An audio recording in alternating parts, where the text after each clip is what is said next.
Soy Marina, tengo 32 años y hasta hoy sigo intentando entender cómo la fiesta de cumpleaños de mi hermano se convirtió en el escenario de un giro tan absurdo en mi vida.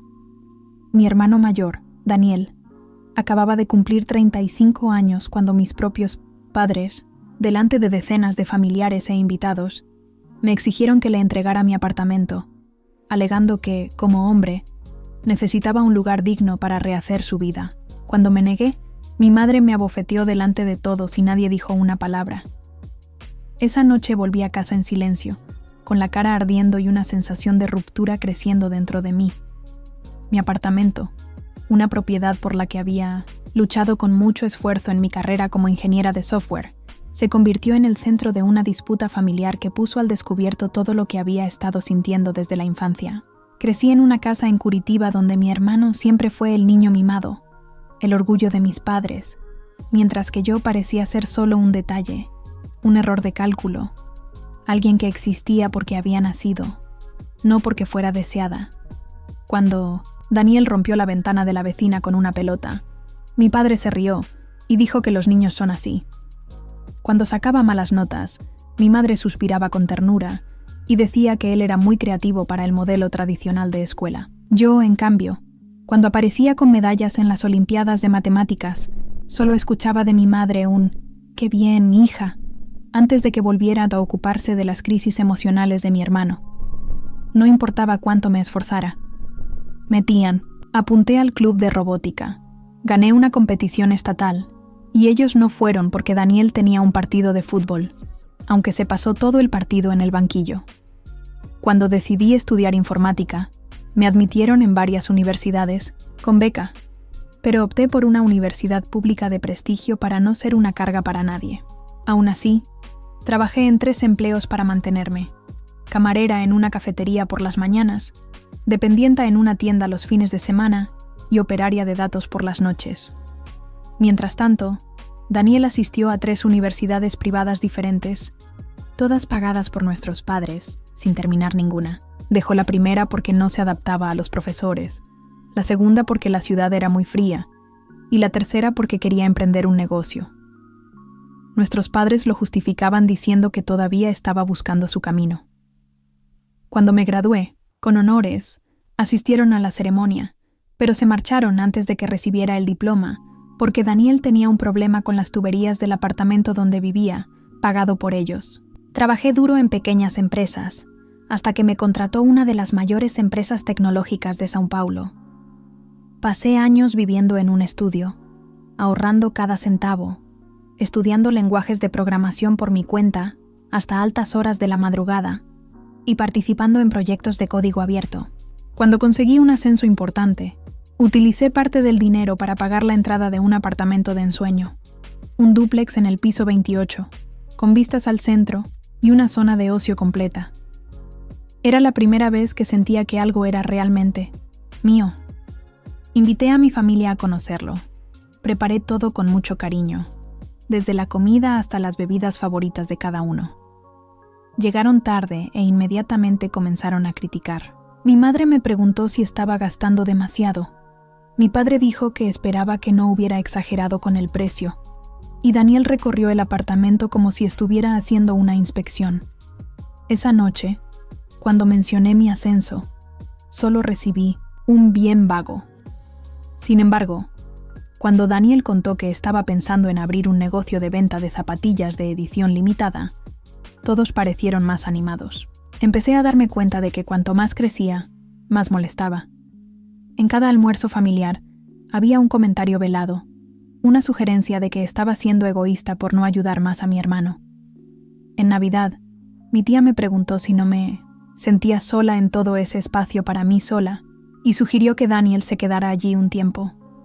En las semanas siguientes, comenzaron a llegar las peticiones de ayuda económica, una transferencia para pagar la cuota del coche, otra para el alquiler atrasado, luego el dinero para una ropa nueva para una entrevista que nunca tuvo lugar.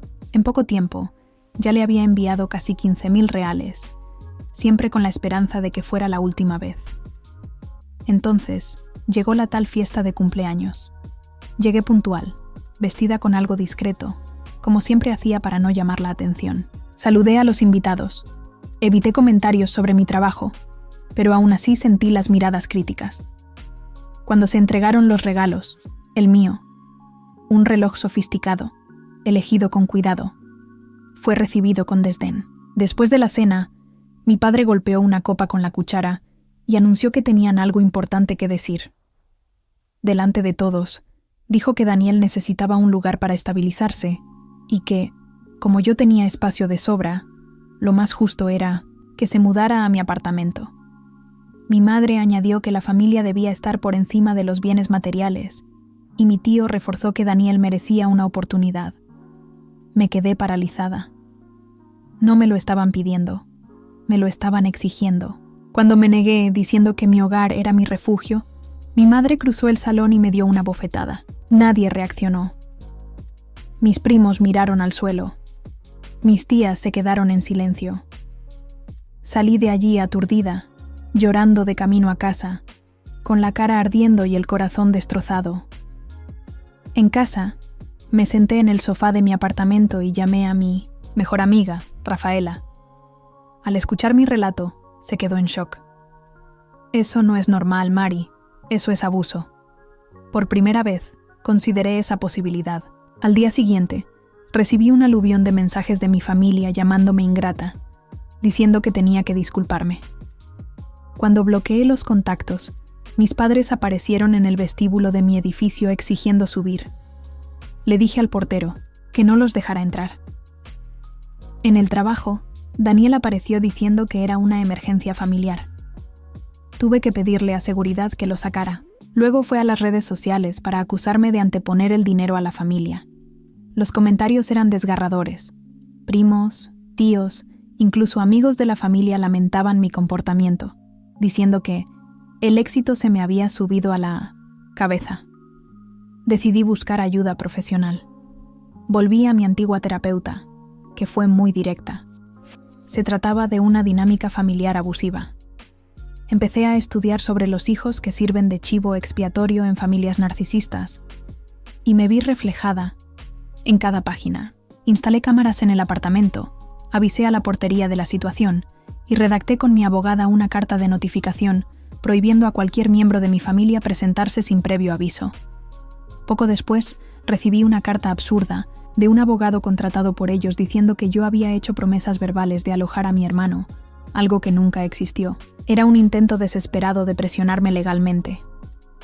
Cuando todo parecía insostenible, mi prima Lara me buscó. Quería decirme que no estaba de acuerdo con lo que me habían hecho, que se sentía avergonzada por haber guardado silencio. Hablamos durante horas. Me contó que ella también había sufrido rechazo por dedicarse a las artes escénicas y que su relación con sus padres solo mejoró cuando impuso límites. Eso me dio fuerzas. Reuní documentos, registros de transferencias bancarias y lo organicé todo. Mi trayectoria profesional, cómo había pagado mis estudios, los sacrificios que había hecho. Con toda esa información en mis manos, invité a mis padres y a Daniel a una charla en un restaurante, en un salón privado. Allí, puse todo sobre la mesa. Les expliqué que no mantendría más contacto si no había respeto. Enumeré las condiciones. Nada de peticiones económicas, nada de visitas sin invitación, nada de agresiones verbales o físicas. Mi madre lloró. Mi padre me pidió que lo reconsiderara. Daniel se burló. Me mantuve firme. Les dije que tenían dos opciones: aceptar mis condiciones o seguir con sus vidas sin mí. La respuesta fue una avalancha de insultos, acusaciones y chantajes emocionales. Me fui de allí sabiendo que había hecho lo correcto. En las semanas siguientes, Daniel intentó volver a exponerme, pero sin éxito. La carta de mi abogada surtió efecto. Con el tiempo, mi padre me envió un correo electrónico diciendo que, aunque no estaba de acuerdo con todo, ahora lo entendía mejor. Acepté hablar con él, pero con cautela. Descubrí que Daniel, sin opciones, tuvo que aceptar un trabajo en una tienda y compartir un apartamento. Por primera vez, estaba viviendo como un adulto. Mientras tanto, reuní a mis amigos para una pequeña celebración en mi casa. Esa noche, Brindamos en la terraza de mi apartamento con vistas a la ciudad. Rafaela dijo: «Eres la prueba viviente de que vale la pena luchar por uno mismo». Me quedé allí, mirando las luces, sabiendo que mi apartamento no era solo un espacio físico, era un símbolo de mi resistencia, de mi autonomía y de la vida que había construido con esfuerzo. Quizás mi madre nunca se disculpe. Quizás Daniel nunca lo entienda. Pero, por primera vez en mi vida, ya no necesito su aprobación. Tengo paz. Y eso es algo que ninguna familia puede quitarme.